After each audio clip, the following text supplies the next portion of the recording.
The guest finished the sentence, and Dr. Phil immediately turned to production. "Stop the cameras." The words cut through the studio like a knife. No one moved. The audience, used to dramatic moments, had never seen him do this, not like this. His hand was still raised, frozen in the air, as if holding back an invisible force. The woman in the chair across from him stared at her hands, trembling. On the small table between them sat a folded piece of paper, a letter she'd been carrying for 17 years. And in that letter was a truth so devastating, it had just rewritten everything her family believed about who she was. This wasn't supposed to happen. Not on camera. Not in front of 200 people. But Dr. Phil had learned long ago that some moments don't wait for permission. 3 weeks earlier, the Dr. Phil show received an email. It was short, almost clinical in tone. "My name is Claire. I've been living a lie for nearly 2 decades. My family doesn't know who I really am. I need help before it destroys us all." The production team had seen thousands of these messages. Most were cries for attention, some were genuine pleas, and a few, just a few, were something else entirely. This one felt different. There was no drama in the words, no emotional manipulation. Just a flat, terrifying honesty. Dr. Phil read it twice. Then he called the senior producer into his office. "Get her on the phone," he said. "Today." Claire answered on the second ring. Her voice was steady, almost detached, like she'd rehearsed this conversation 100 times in her head. She explained that she was 38 years old, married for 15 years, mother of 2 teenage daughters. On the surface, she was the picture of suburban normalcy. PTA meetings, book clubs, family dinners every Sunday. But underneath, she'd been carrying a secret so heavy it had begun to consume her from the inside out. "I wasn't born Claire," she said quietly. "That's not my real name. It's not even close. Dr. Phil leaned back in his chair, listening. He'd heard confessions before, affairs, addictions, hidden debts, but something in her tone told him this was different. This wasn't about shame. It was about survival. She told him that when she was 19, she'd walked away from her entire life. Changed her name, moved across the country, and reinvented herself completely. No one in her current life, not her husband, not her children, not her closest friends, knew anything about who she'd been before. And for 17 years it had worked. Until now. "Why now?" Dr. Phil asked. "Because my daughter just got accepted to college," Claire said, her voice cracking for the first time. "And it's the same town where I grew up. The same town I ran from." Dr. Phil paused. He could hear the weight of those words, the years of fear compressed into a single, unavoidable collision. "And you think someone's going to recognize you?" "I know they will," she whispered. "And when they do, my family will find out I've been lying to them their entire lives." Dr. Phil made a decision in that moment. This wasn't just another show. This was a woman standing on the edge of losing everything, and she needed more than advice. She needed a lifeline. He told her to come to the studio. Alone. No family, not yet. They needed to understand the full story first, what she was running from, why she'd erased herself, and what the cost of the truth would be. Claire agreed. She booked a flight for the following week, telling her husband she was visiting an old college friend. The day she arrived at the studio, Dr. Phil met with her privately before taping. They sat in a small room off the main stage, just the two of them. She handed him the letter, the one she'd written to her daughters years ago, a confession she'd never been able to send. He read it in silence, and when he finished, he looked up at her with something she hadn't expected, not judgment, but recognition. "You were protecting yourself," he said quietly. She nodded, tears finally breaking through.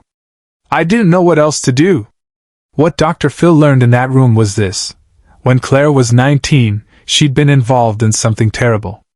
Not a crime, not an affair, but a family tragedy so painful that staying meant living in the shadow of it forever. Her younger brother had died in an accident she'd been present for, an accident that her parents, in their grief, had blamed her for. Not explicitly. Not in words. But in the silence that followed, in the way they looked at her, in the way the whole town seemed to hold her responsible for a loss no one could make sense of. So she left. And when she left, she didn't just move, she disappeared. New name, new social security number, new history. She became someone else because being herself had become unbearable. But you built a life, Dr. Phil said.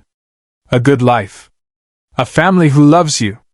A family who loves someone who doesn't exist, she corrected. They love Claire. But Claire is a ghost. Subscribe and leave a comment, because the most powerful part of this story is still ahead. Dr. Phil brought her onto the stage that afternoon. The audience didn't know what they were about to witness. To them, this looked like any other taping. Lights, cameras, the familiar set.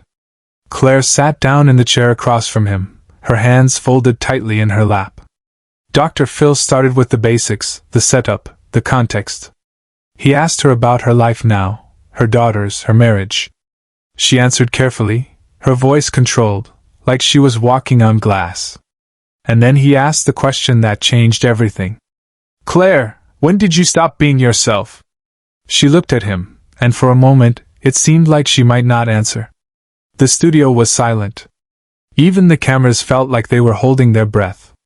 And then, in a voice so quiet the microphones barely caught it, she said, When I was 19. The day my brother died. That's the day I stopped existing. Dr. Phil leaned forward. And who have you been since then? Her hands started to shake. She looked down at the letter on the table, the one she'd been carrying for 17 years, and then back up at him. And that's when she said it. I was never who they thought I was. The words landed like a shockwave. The audience didn't gasp, they froze. Because the way she said it wasn't dramatic. It wasn't a confession designed for television. It was the truth, raw and unfiltered, and it was terrifying in its simplicity. Dr. Phil paused mid-sentence. The studio went completely silent. He didn't move. He didn't speak. He just looked at her, and in that look was something the audience had rarely seen from him, genuine shock. Not at what she'd done, but at the depth of the pain it took to do it. This wasn't a woman who'd made a mistake. This was a woman who'd survived the only way she knew how. And then he did something no one expected. He raised his hand toward the cameras and said, Stop the tape. The audience stirred. A few people looked at each other confused. The cameras kept rolling for a moment, uncertain, until Dr. Phil stood up and walked toward the production booth at the edge of the stage. I said stop. He repeated, this time louder. Turn them off. Now. One by one, the red recording lights blinked out. The studio, which moments before had been a carefully controlled environment, suddenly felt raw and exposed. Dr. Phil turned back to Claire, who was staring at him with wide, frightened eyes. This isn't for them, he said, gesturing to the audience, to the cameras, to the apparatus of the show itself. This is for you. He walked back to his chair and sat down, leaning forward so that only she could hear him clearly. The audience was still there, but they weren't the audience anymore, they were just witnesses. And what happened next wasn't part of the show. It was something else entirely. Dr. Phil asked her the questions he hadn't asked on camera. The ones that mattered. Not what happened, but how she'd survived it. Not why she ran, but how she managed to keep running for 17 years. And she told him. She told him about the nightmares, the panic attacks, the constant fear that one day someone would recognize her, and the carefully constructed life she'd built would collapse.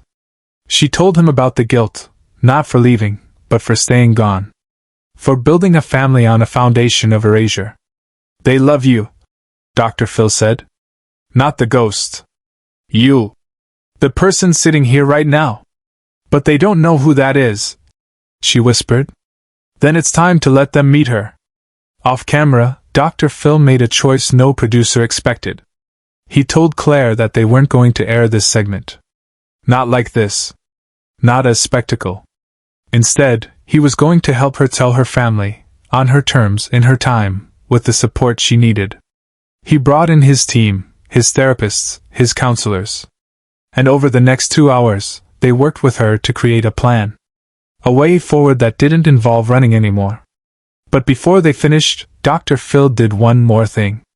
He picked up the letter from the table, the one she'd written to her daughters, and he read it aloud, not for the cameras, not for the audience, but for her.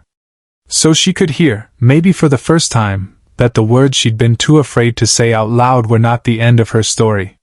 They were the beginning of a new one.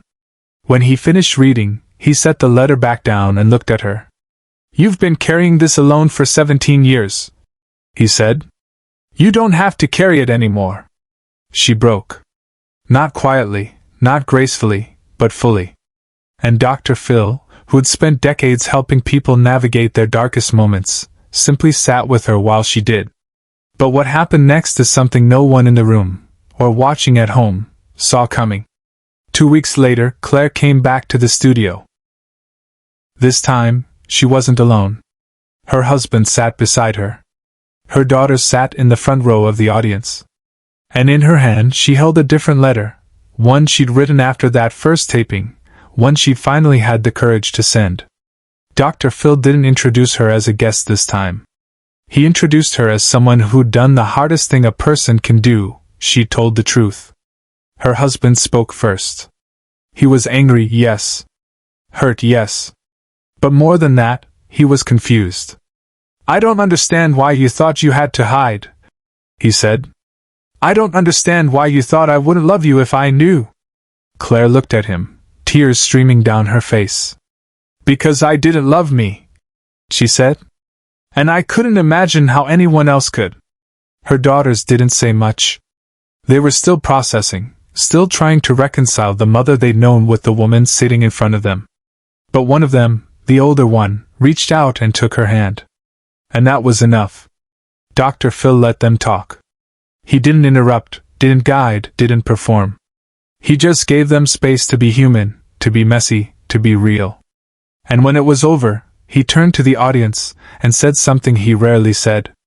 "This is why we do this show. Not for the ratings. Not for the drama. But for moments like this.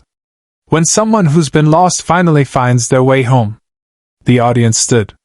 Not because they were told to, but because they couldn't help it. And as Claire and her family embraced on stage, Dr. Phil stepped back, letting them have that moment. Share and subscribe. Make sure this story is never forgotten. Months later, Dr. Phil received a letter. It was from Claire. She told him that her daughter had started college in the town where she'd grown up. And yes, someone had recognized her. An old teacher, a family friend. But instead of the disaster she'd imagined, it had been something else entirely. It had been closure. A chance to say the things she'd never been able to say, to apologize, to explain, to finally, after all these years, be seen. She thanked him. Not for the show, not for the cameras, but for stopping them. For seeing her not as content, but as a person who needed help. And she ended the letter with a single line that Dr. Phil kept on his desk for years afterward. "You didn't save my life. But you helped me remember that it was worth saving." Dr. Phil read that letter more than once. And every time he did, he was reminded of why he did this work. Not for the spectacle, not for the audience, but for the people who walked onto his stage carrying burdens they didn't know how to put down. People like Claire, who'd spent years believing that the truth would destroy them, only to discover that it was the thing that finally set them free. The letter she'd carried for 17 years, the one she'd been too afraid to send, was eventually given to her daughters. They read it together, as a family. And though it didn't erase the pain, it helped them understand it. It helped them see their mother not as a liar, but as someone who'd done what she thought she had to do to survive. In the end, that's what Dr. Phil had given her. Not answers, but permission. Permission to stop running. Permission to be imperfect. Permission to be human. And that, more than any advice or intervention, was what changed everything. The studio audience that day, the ones who'd witnessed the moment Dr. Phil stopped the cameras, never forgot it.